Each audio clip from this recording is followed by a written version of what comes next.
Welcome back to the Quiet on Set podcast powered by Cineman. I'm Ewan and as always, I'm joined by Lachlan Teely. Babylon, Babylon, Babylon. So I caught the HBO/theater release house party and started an anime called Welcome to the NHK. Babylon is out for me finally, and I cannot wait to discuss Babylon. This is a long movie. Right. There's a lot to talk about, so Ewan and I shall finally uncover it. Ewan, did you have something else you wanted to say? No.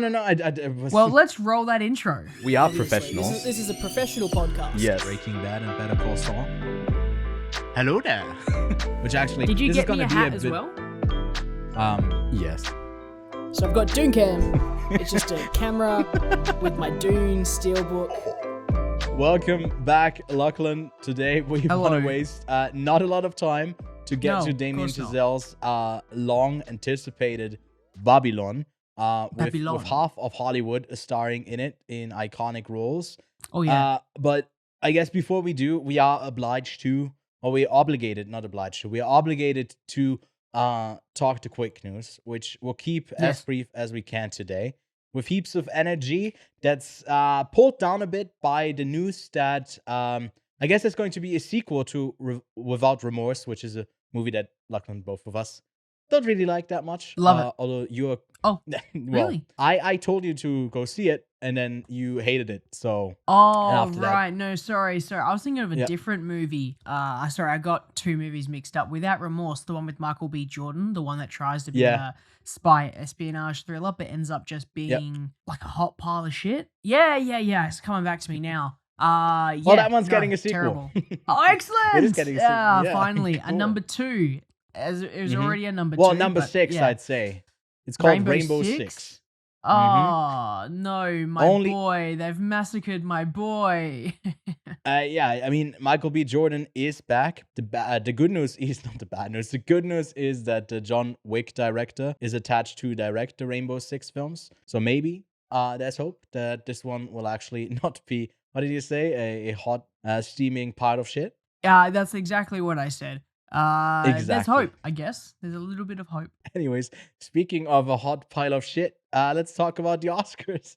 Hey! The Oscar nominations will be out by the time this episode releases. So if you want to, as we do yearly here on the podcast, you can participate in the Quiet on Set predictions, for the Oscars, and you can win a year of Letterboxd Pro if you end up being... well, the best predictor of them all. We'll be live streaming the show when it comes out. We'll see if the both of us will make it there, how we'll do that, but we'll definitely be there to cover the Oscars in some shape or form, and we'll have our predictions out soon as well.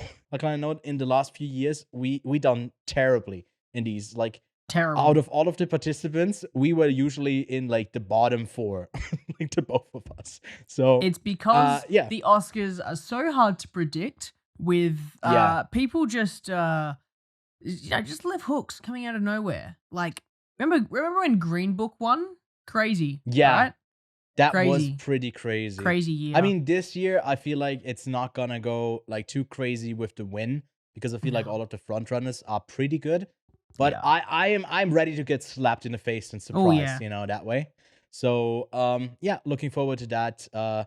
It's a long ways off until the actual ceremonies, though. Those will happen on March 12th. Something that won't take until March 12th is Avatar's continued success at the box office. It just recently surpassed No Way Home to become the 6th highest grossing movie of all time. It's looking like it's closing in, narrowing that gap between Titanic as well, which is getting a re-release in a couple of weeks. So it will probably have a bit of a harder time surpassing Titanic. But at the end of the day, it will definitely land between the 4th or the 3rd place in the all-time grossing chart, which is crazy. We really didn't expect it to go this well for Avatar. But hands off to James Cameron. He will have 3 of the 4 highest grossing movies of all time.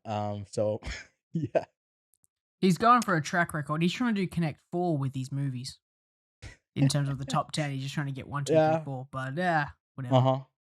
Yeah, no, he's getting it. He's getting there. And then finally, as we speak, the Sundance Film Festival is happening. We won't be covering the films playing at the festival this year, but if you do want to watch some movies, I suggest getting the awards pass. That's about $200.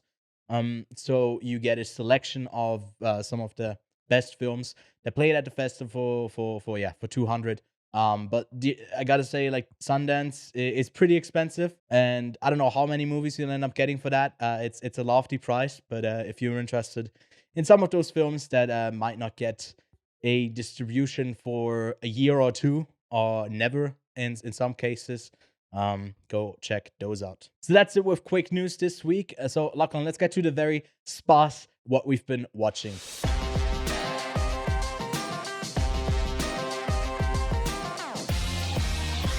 All right, Lachlan, what have you been watching? Not much. I've just steamrolling my way through Supernatural and Yellowstone, as I said, catching up with the television that I missed out on. I watched The Last of Us, which I'm not going to say anything because we're going to be covering that very shortly after this recording. That will then go live separately because we are doing a Last of Us review of episode definitely 1. Already out. We'll link it here if you want to go check that out. So I won't say much, but I will say I think they broke the bad adaptation rule that every single filmmaker seems to follow when they make a video game adaptation. So and we won't explain maybe why it's positive. I still have a lot of critiques to the show that some people might take as hot takes, but if you want to hear about that, you can go ahead and listen to it in that review. Well, speaking of The Last of Us, I'll just briefly say that in what we've been watching, I've been playing the game on PS5. Lachlan has always made fun of me because I don't have a PS5. Well, too bad for you. I stole someone else's PS5. Oh, dude, he's got a... Oh, we're showing off today, huh? Yeah. It's so pretty looking. This game looks stunning. It looks good, amazing. Right? Yeah, it's a remake, right? It's not just a remaster. It looks incredible. I did a live stream playing the game for the first time. That was a lot of fun. We had the goal of actually finishing the game in one go. Ended up not being able to push through that. It's about 14, 15 hours, but I own a bunch of games. I never played them. That's been kind of the joke. And I think this year I'll end up playing a whole bunch of games. That's at least the goal, and I'll do them. I'll play them live as well, so you can tune in on my channel if you want to. But we'll finish the game. Well, I've already finished it by the time you are seeing this, because for episode 2, I'll be finishing the game, and I've been loving it. It's an amazing game for anyone who hasn't played it. It's worth it. It's really worth it. It's one of the best games I've ever played. And I have not only been playing games, I also started to watch a bit of stuff on the side. I started a new anime. I've watched some anime, which I really never do, but this has been recommended to me a whole bunch of times. It's called Welcome to the NHK. I'm only about 4 or 5 episodes in, and it's about a guy who has I don't know what his condition is, but he has like a social issue where he struggles to go outside and like to interact socially with people. So it's like a really weird character, and then his neighbor and him start to build a like erotica game, and it's such a weird story so far, and I don't know if I'm digging it at all, but it's at least interesting with like the lead characters being really despicable. But I'm all in. I'll try and finish the show before next week's recording. And then I also watched House Party, a film that I think we've covered a couple of months ago on the trailer watch here. They're crashing LeBron's place, and because their cleaners get fired, then they decide to throw a party there. And the film is just a showcase of a bunch of celebrities that show up to that place, and Kid Cudi is like a prominent part of the film. Then for some reason it is really random, and I feel like the jokes don't really hit that well most of the time. That is really over the top. So only a light recommendation on House Party. If that looks interesting to you from the trailer, you'll probably get exactly what you'd expect. That's all I've been watching, and Lachlan has been watching, but we've been watching something that not a lot of other people have been watching, seemingly, and that is Damien Chazelle's new movie, Babylon, a tale of outsized ambition and outrageous excess, tracing the rise and fall of multiple characters during an era of unbridled decadence and depravity in early Hollywood. So that's the crazy Babylon, coming in at a runtime of 189 minutes. It's, like I said, from the La La Land, Whiplash, and First Man director Damien Chazelle. It's his estimated 85 to maybe even $110 million budgeted film that depicts the late stages of the silent film era, transitioning over into the sound era and the struggles that come with that for a bunch of people working in the industry. Now, the film has been received kind of, I don't know. I feel like it's that type of film that does well on Letterboxd. It got a 3.8 over there. On IMDb, they're not really sure. It's a 7.4. And on Metacritic, it's actually the lowest with a 61, which is a bit surprising to me. It's not surprising when you look at the turnout, though. This movie only grossed so far 14 million. But it's only been out in the States. It's just now releasing internationally. But to break even, I saw someone, I think Dan Murrell did it in his show, and I think it needs to make as much internationally as Black Panther Wakanda Forever made to break even. And I don't think that's going to happen. So what did you make of Babylon? I fucking loved it. I was so shocked by how much I enjoyed this film. I didn't know what to expect. I knew it had the same runtime as Avatar 2, which is crazy to think that. Once again, I'm going into cinemas for the next 3 hours, and I'm praying that it's not going to be a bad time. And I'm glad the past 2 times that I've sat in a cinema for this long has been great. And I got to admit, 2022, because this is unfortunately we're talking about it in 2023 because that's where it released finally in Australia. But this is a 2022 film. 2022 was the year of very long films. Like, you had a lot of long runtimes. I mean, you had the Batman at the start of the year that was like 3 hours long. Then you obviously have Avatar. Then you have Babylon. Like, are long movies coming back? Is that like a thing, or are like directors getting a bit more creative freedom with what they can keep in the film and not get cut out on the cutting room floor? What do you reckon? I think it's not generally movies are getting longer, because these longer films tend to come from the filmmakers who have a pretty unfucked with artistic vision. They can do what they want. I feel like Matt Reeves got to do what he wants. Steven Spielberg with his 2.5 hour long movie got to do what he wants. And same here with Damien Chazelle, which, I mean, if you go back to the story of like how long he's been trying to do this film, I think it's been like 14 years. He pitched it in 2009. Ended up doing a bunch of movies in between that got him the critical acclaim and the backing, the budget to do a type of movie like this. And now it's flopping. And to me, it's like, well, I feel like this movie was never meant to make like a lot of money. I feel like that's not at all what Damien Chazelle's goal was at all. And I feel like with art, especially like the short-term turnaround is, I guess, like prioritized a lot of the time. Because like, oh, this is a flop, this is not a flop, but not actually on the quality of the film.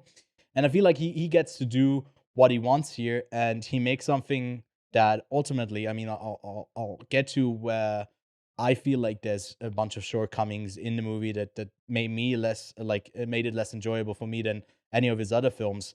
But it's worth existing, and I'm glad that he got to spend this exhilarating amount of money on this production, even though it's, I guess, not really resonating with a general audience as much. I think another interesting point making with Damien Chazelle making a movie about old Hollywood, or making a movie about making movies. This has been a thing that I guess a lot of filmmakers have been doing recently. Most notably, you know, you have Spielberg, as you said before, with The Fabelmans, you know, a movie about making movies, or at least based on himself. Again, the most Spielberg movie you could ever think of.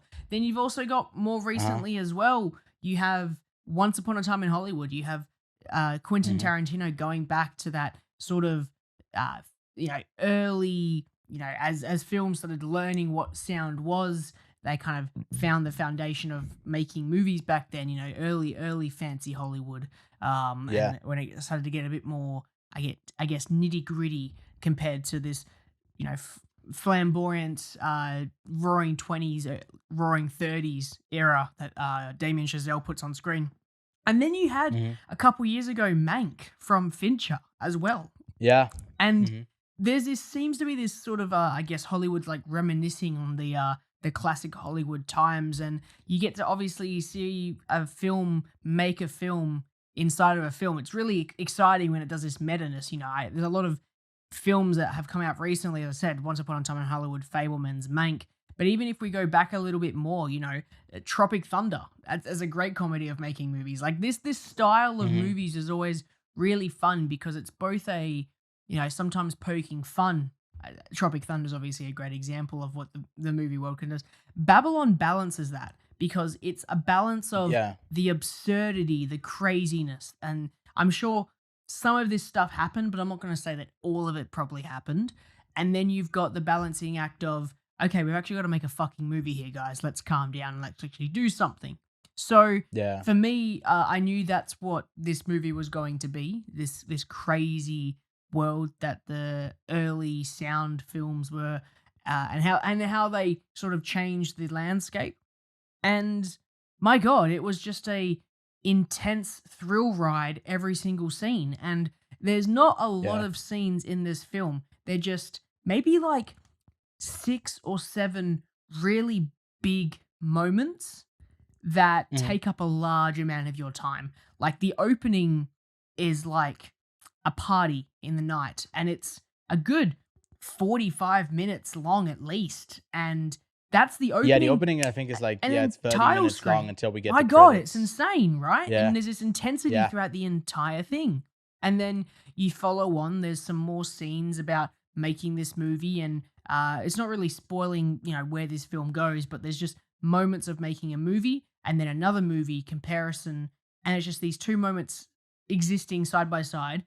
And then it cuts, or it sometimes just fades to black. And then it cuts to another moment in a few years' time. And then it fades to black after that entire scene. And then there's another 2 scenes. And it's just basically a bunch of small scenes. Well, relatively large scenes, but there's not a lot of stuff happening in this film. It's all very contained. And that's kind of a bit different compared to Once Upon a Time or Mank, which were the 2 films I was comparing it to before I went in. Once Upon a Time in Hollywood, apart from sharing Brad Pitt and Margot Robbie in that film as well, is that it's very much just, I guess, in a way glamorizing and like living in the space that is like the 60s in Hollywood. And I feel like this movie is overwhelming you with like the experience of it all. I feel like it's that type of movie where I kept shifting back and forth in my seat just to adjust myself to the chaos that was unfolding on screen. It was, at times it was like too much, and I was like wondering if everyone made it out safe. So it's a very stressful movie that especially in the staging, that's like where you place the characters, is like any Chazelle movie, really complex. And even if it's not a musical, it's very choreographed as well. Like, we haven't said this yet, but I think I wanna give a general spoiler warning for the rest of our discussion, because I do want to talk about those specific longer scenes and moments that basically, like you said, like 7 or 8 or something like that make up the whole movie.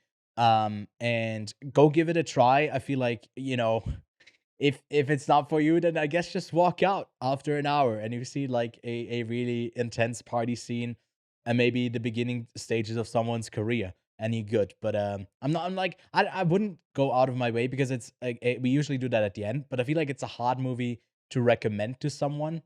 Like, even if they've liked what Chazelle has done before, because it is such a really. I mean, Whiplash is similar in that way, where like the experience of what our characters are going through is really intense. You know, like actually getting really involved in it as well. Which okay, let's give a spoiler warning here. I did not feel really attached to any of these characters, and they're not really on like a hero's journey or whatever, where they're like good people in any sort of way. And I felt like Manny was an attempt to have a character at the center that we root for a bit, Yeah. but then also show the shortcomings of Hollywood through his lens as well. I didn't like the love story aspect of it at all, though. I thought that was like really not necessary. That whole bit, but yeah, what did you make of like the characters? So these characters are some of the weakest Damien Chazelle's had on his screen.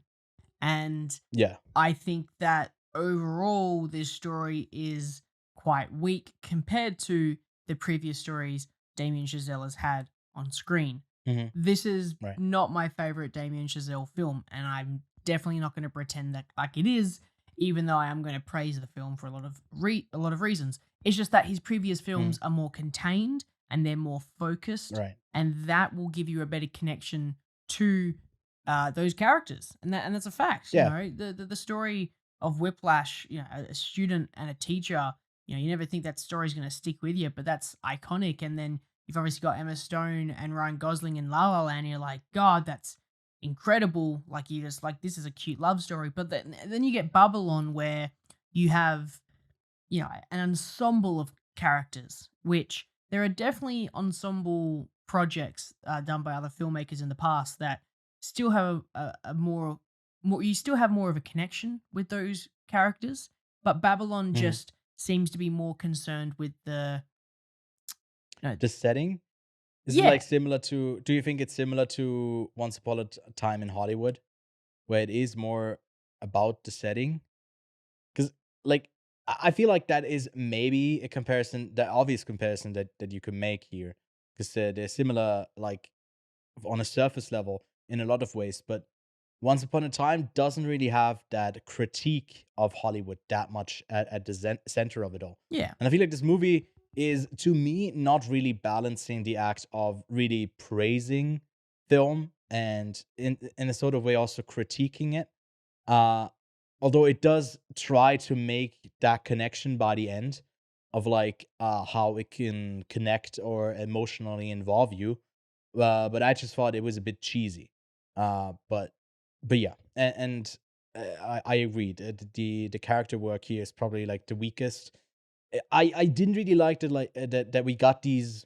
I like the longer sequences, like the party thing was crazy to follow, but then we basically get like in between areas where Nelly just comes back with a problem, and that happens like 4 times in the movie, and we never get to see why she does things. We never get to like explore that side of her. It is like implied, and I kind of wanted more of her because she's basically, I feel like even more than Manny, the center point of the story. Because he just essentially becomes a screw in the machine, and is then kind of pulled out again from Nelly. But she is at the center of it all. She gets like actually like chewed up and spit out again and again. And I felt like that story was really interesting. And then I also quite enjoyed like Jack Conrad, and I also wanted more from him. I feel like there's not, even though this is a 3 hour plus movie, I thought for the characters, there's not enough space that is given to them for it to feel earned, that like by the end of his career, he's so frustrated that like he ends up offing himself because he can't deal with not having the success anymore. Or like I don't know. I didn't get enough from him. So that was a bit disappointing to me. Completely agree about Jack, because it's fucking Brad Pitt. Come on, you wanna have his, if you got Brad Pitt in your movie, you want Brad Pitt in your movie, and every scene that he's Yeah. in, he's absolutely spectacular in. I'm loving this post. I literally post Once Upon a Time in Hollywood Brad Pitt. Like, it seems that he's just had this massive, crazy comeback with like some wicked performances, and like Ad Astra, even Bullet Train was just some Yeah. really classic fun action Brad Pitt. Like, you know, the old, you know, Mr. and Mrs. Smith. He's charismatic. He's Yeah. fun. And Brad Pitt is really good in this film. I'm really enjoying his character. And even when you get him to do some performance acting, when he finally has this moment where his best mate has killed himself, you can kind of feel that, because it's not, he doesn't show emotion like some other actors do. He does it in a very, I guess, masculine way is the easiest way to describe Brad Pitt's range of emotion. It's masculine, like sad, and then masculine. That's the easiest way to explain it, is that he's always the tough guy. He never shows emotion. And then you can go to down to the tough guy who isn't showing emotion but is quite upset. But Brad Pitt's character, just all of a sudden you cut back to him a couple years later with a new film, and it flops and he kills himself, and it's like there's nothing in between that, since his failure of a film, his, I guess, essentially his resurgence in popularity, and then he kills himself, and it's like, where is this in between? Like, cool, I just ran around with Manny and the magician dude for the last 30 minutes with Tobey fucking Maguire with an alligator, and there's a whole bunch of like Elephant Man. There was a guy getting fucked and like there was just so much going on, right? And to be fair, right, I watched a lot of movies last year. I watched Blue People movies. I watched Bat People movies. I watched movies where almost everything anywhere could ever happen all at once. Yeah. But I have not seen as much shit on this screen as I ever seen in this film before. This film was insane with what I was like, how have I not seen any of, like, it was ridiculous. Yeah. Sorry, I just went on a tangent about me just losing my mind with this film, right? I didn't think I was going to watch someone get shat on by an elephant and then 2 hours later go into a GIMP dungeon. I just didn't see that one coming along. Yeah. Well, I mean, it's a silent era, man. Of course, there's a bunch of GIMPs. It was ridiculous. No, it was crazy. Know. It was a bit crazy there, and I didn't feel any sort of focus for it, and I think like ultimately that's what he was trying to do, to like throw as much shit at you as you can. Like it's that type of like almost literally in like the opening as well. But just showcased a whole bunch of sides.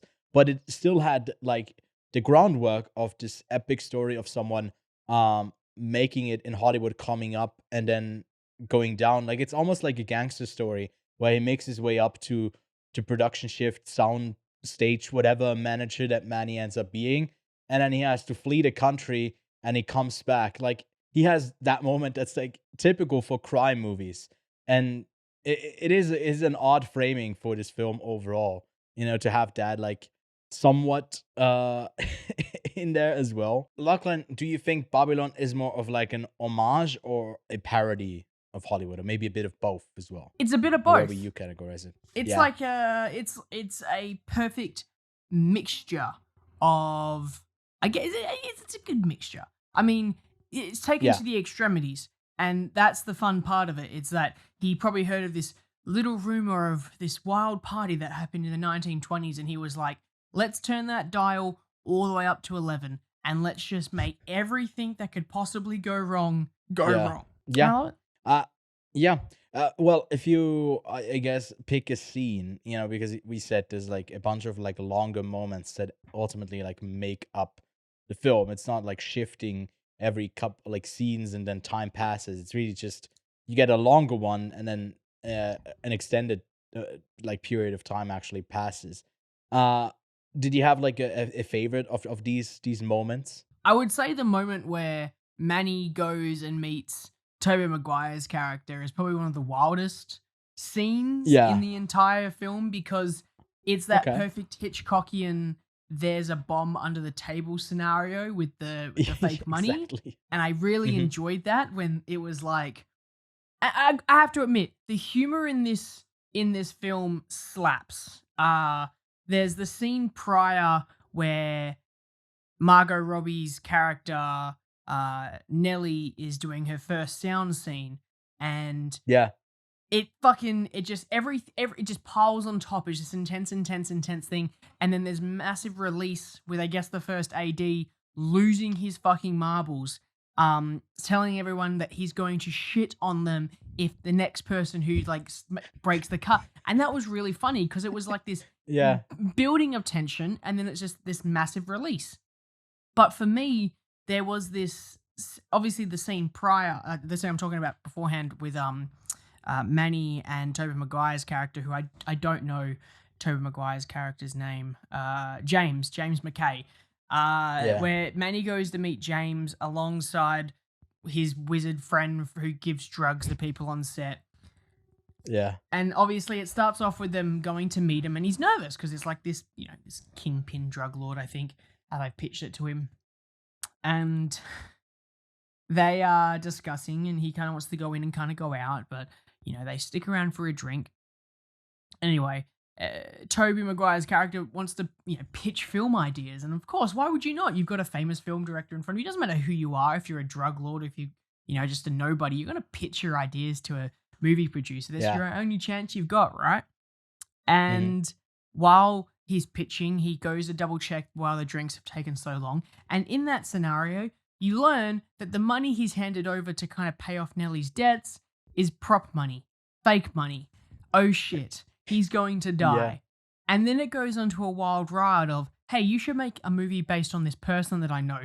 Follow me. Take them across LA to this, I guess, abandoned tunnel. And it's like, oh, it's just 2 layers down. First layer, 2 chicks fighting in a cage with a drum. Okay, no worries. That's pretty cool. Next layer, it's a sex dungeon. Okay, pretty normal. Oh, okay. You've got conjoined twins. You've got everything from American Horror Story. You've got everything from the, like, Nightmare Alley, Guillermo del Toro movies. You've got all of these crazy creatures. You got the Elephant Man in a shot, and everyone's fucking these people. Okay, interesting. Next layer down, even worse. It's just getting darker and darker. And then there's an alligator just thrown in there. Why not? And then there's a guy who's just so big and muscular, and you think, what's he going to do? He eats a live rat. Is he Ozzy Osbourne eating a bat? Like, what crazy shit is going on here? And then he like learns the money's fake, and it's a run out with all the, like, it was just like getting darker and darker, and I was like, where is this going to go? It is just getting into some hardcore shit, man. It is getting pretty crazy. I think for me, I do like that, like, first sound moment with Nelly quite a bit. Like you said, like the building tension and that. What I didn't really like is that a lot of these like scenes had to end or at least include someone dying. And I feel like that's an easy way to end an intense scene, other than just maybe leaving it off at a not so interesting point.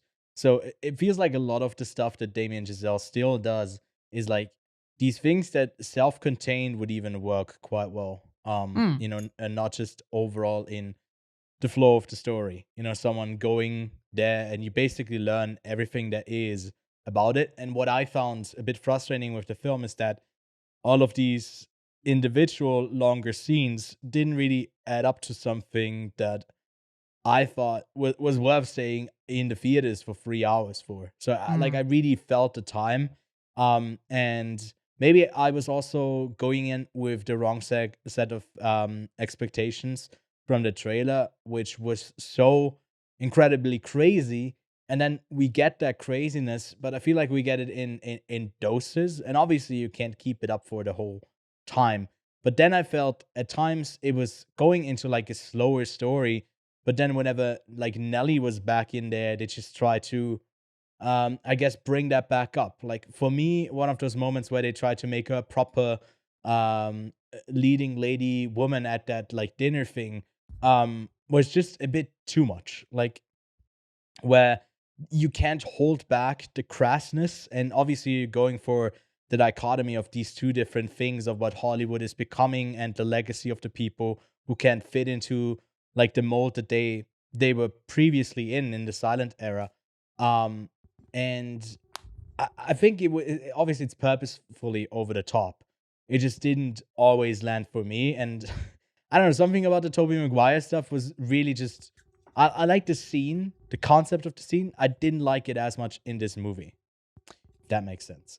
Yeah, I totally get but that. yeah. I feel like that scene, like each one of these scenes has to eventually outdo itself, and that seems to be the Yeah. common theme with this. It's like you can't just have a normal scene that goes from point A to point B with basic plot points. It kind of has to go from plot A to plot A to plot B, and then immediately has to spike into some sort of twisty turny thing, and something crazy wacky has to happen, right?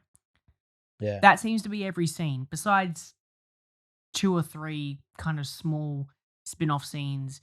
And just before you think the scene's going to end, something happens, and you're like, "Oh, okay." So there's never this just resting tension. It's not tension, I should say. There's just this rest. There's no rest point with this film. It's just consistently Yeah. stressful. It's consistently uh you're questioning whether what you're watching is legitimately what happened, which is sometimes drawn to the point where I don't kind of believe this, but I kind of can believe this, to the point where you kind of Yeah. go, okay, I feel like this is not so much set in reality. However, it's set in the reality that these people were retelling these stories to like their kids or to like their friends, right? Because like there's no one who's Exactly. going to run around with a snake bite on their neck for a good 5 minutes and no one does anything. Someone's going to definitely step in straight away and try to help out. But there's definitely Yeah. a story where someone goes, and she was running around with a snake on her, and then this leading lady from another movie comes up, slices the snake off of her neck. She falls down, collapses, she sucks the venom out, and then they make out. And it's like, okay, did anyone tell Damien Chazelle no? Or do they all just keep saying yes, yes, yes, yes? I mean, I think for this movie, there was certainly like not a lot of pushback of what he actually gets to do. That's just what I expect. But yeah, I think overall, I was just not a fan of Nelly, like at all. Like her backstory of, I guess, being pretty good at just crying, and of course it's because she has a shitty upbringing that's like, oh, I think of that and then I can cry on command. Like it is very surface level, and a lot of it can be that if it's all about the spectacle. But then I think Giselle just tries a bit too much with it. Like he wants this and this and this and this, and all of it needs to be in this, but then also you need to be constantly entertained, and it's just like, I don't know, an auditory visual just overload Orgasm. of stuff. Yes, certainly. I mean, I'm really glad that we didn't get, like, in Blonde, the perspective of, I think that was someone coming, right, as well. I don't know if that was, but that was really disgusting in that movie. I like, there was some restraint in some parts of the film. But yeah, I like the simpler stuff. I liked Manny having to go on a run to get the camera and them getting the shot at the end of it. But maybe I just want wholesome stories that, like, there's this toxic, I guess, director, and then they just get the final shot, and like them all fighting in the background, as like that as like they kiss. It's like an epic moment that they get to capture for real. It's like, okay, that's pretty sweet. But I guess then there needs to be some sort of alligator chasing people and chopping them up as well for some reason. Considering its reception, Lachlan, do you think this is like a movie that will go down as like one of the better films? It's difficult to compare it to the rest of Giselle's discography, filmography, because it's been so great up so far. Do you think this will be remembered as like a good or a bad point of his career later on? It's going to be considered very similar to Tarantino's Once Upon a Time in Hollywood, Yeah. in the sense that at first, I think a lot of people are going to dislike it, but they're going to come around Mhm. to really enjoy it in a couple of years' time, and they're going to see that he didn't make this movie for anyone but himself. And that's what Yeah. I can kind of see this movie Exactly. being. Yeah. I think that Mhm. if you look at his main, you know, 3 big films, Whiplash, La La Land, and First Man, you can definitely see, I guess, a slight decline in focus and a bit more of a focus on spectacle and Yeah. what's on the screen, but not what's actually happening in the story. Um, Mhm. I like Whiplash as much as I love it. We actually did a short on this fairly recently. La La Land is my favorite Damien Chazelle film. I just think it's like that perfect, story and spectacle compared to Whiplash, which is pretty much all the relationship in that film between teacher and student. And that's the core foundation. There's nothing really fancy. Like some good, cool camera work in there, but it's not Mhm. as cool as La La Land, and it's definitely not visually stunning as First Man. I think First Man is gorgeous when it comes to its cinematography, but Babylon kind of forgets its story and just goes entirely for the insanity, crazy, let's go wild film, pretty much. So Yeah. I think that it's going to sit there as it's not a terrible film.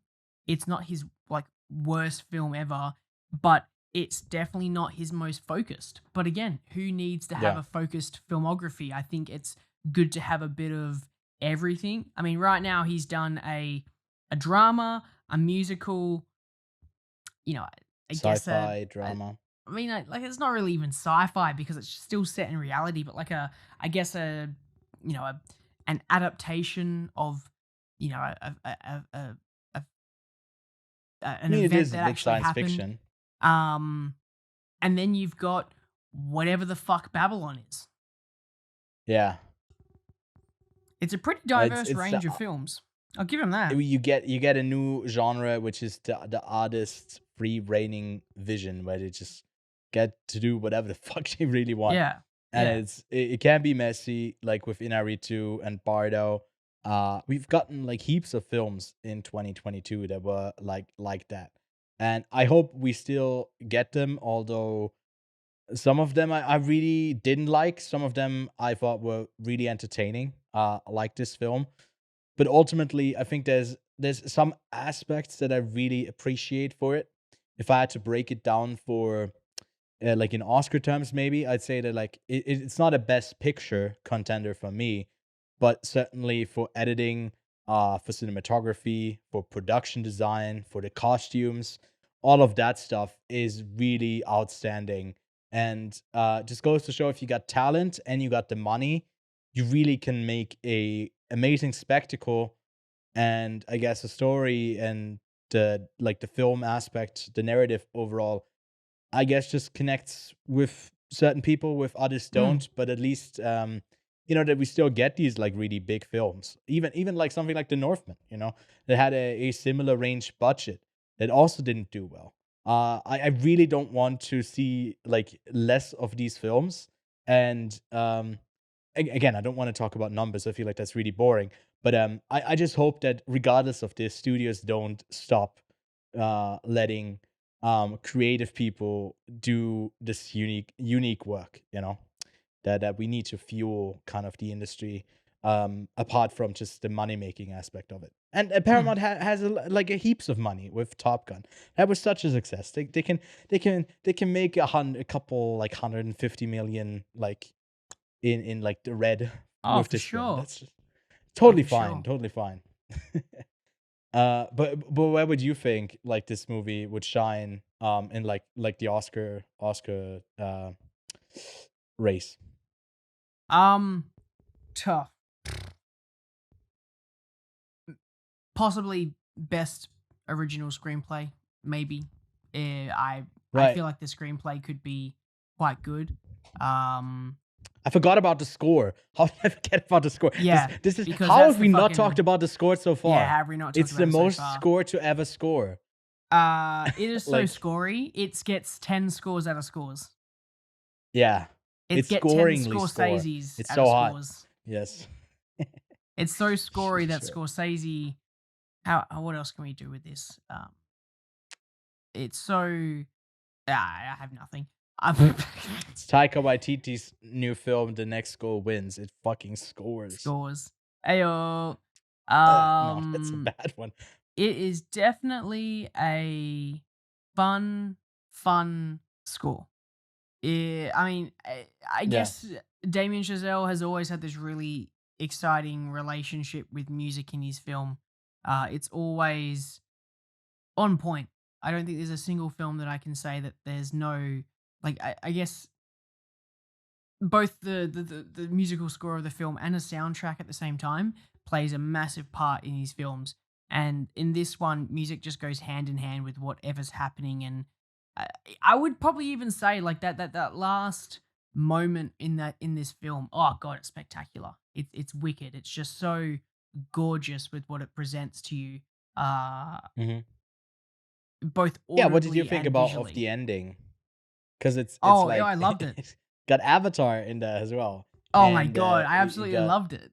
I didn't have to pay to go watch Avatar again in cinemas. I finally seen Avatar yeah in cinemas, by the way, because I didn't get to see it when it first came out. So I finally saw yeah you Avatar in get them cinemas. flying. I mean, it Um, is like a trailer moment that Look, they I'll used tell you from it. what. There's you know how we are talking about like he made it for himself, and Yeah, obviously I like it when a film has a cool message, and I guess that this is his kind of like love letter to Hollywood. Again, very similar thing that Tarantino did, but at the end of the film, it very much turns onto you as the viewer to kind of consider this yeah, yourself, because it's immediately just shown these clips of some of the greatest, most impactful films to ever exist on screen. I can't name them all that came on there, but obviously Avatar came up there as a massive blockbuster. I have seen a number of the films that I've also shown there. I even saw a shot from Unshan Underloo, which is a very, very niche reference for a film, right? With the slit of the eye. yeah, Like, there was just these really, it was really awesome to see this montage of just big blockbuster films that have come out, and even very impactful films from the past come out, and these are all played a massive part in what we call cinema. And mhm, at the end of the day, you go ahead and watch these films and they impact you in a way that, you go there to escape, and that's what they say in the start of the film. And to have it all kind of wrap up and then look outwards to other films that have existed, I went, oh fuck. And that's when I decided to give this thing 4 stars, because I was like, damn, that's damn. hardcore. Made me think Okay. about that.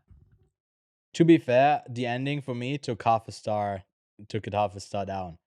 For sure. I thought it Puss. was like pandering. It's like someone who was actually in the same theater when I was watching it, um, put like a review up on Letterboxd that said, "Imagine spending over 3 hours, like doing a huge homage to Hollywood, or to just explain it again in the last bit." Or something like that. I'm paraphrasing. And I did feel that. It's like, why do we need to be handheld through the Yeah. experience of filmmaking? Because we essentially got like the origin stories in parts of Singing in the Rain, right? That like transition to sound era. It's just like, the dramatic retelling, and there you got more of the I I mean, it was in the 50s. I think 57 is when Mm. Singing in the Rain, I think, comes out. And this was like the 30s era, right? So there's a bit of time in between. But it builds to that moment that there's like some time between, and Manny can, I guess, reflect on what has happened, and like remember the people that that are kind of depicted in that film as well. But then going through like, well, here's all the reasons why cinema is great. Yeah, I feel like it, it works better in my head than it does on screen for me. That's like, oh yeah, this is a huge homage scene to kind of leave us in a good place regarding film at the end, and not just think, what the fuck were they doing in the late 20s? Yeah. And how messy was Hollywood? Uh, uh, so I don't know. It just didn't really work for me. But I did like the montage. I just, again, like the Tobey Maguire stuff. I didn't really like it that much in this film. And like, we haven't talked about Sidney Palmer at all, the trumpet player. I would have loved to have seen a whole story just like on him, Mm. because I felt like he's a fascinating side character that has a really strong scene as well, with like the essentially darker faced blackface that he has to do, even though he is black. Like that little side bit of reducing your, or like robbing you of your personality, really literally on screen, Mm. I found like really powerful. And I would have loved to have gotten like more of these moments. And like, I don't know, maybe I'm being a bit harsh. I feel like on a rewatch, I'll definitely end up higher, but I ended up at a 3 out of 5, Mm. which is a bit harsh for this film, I think.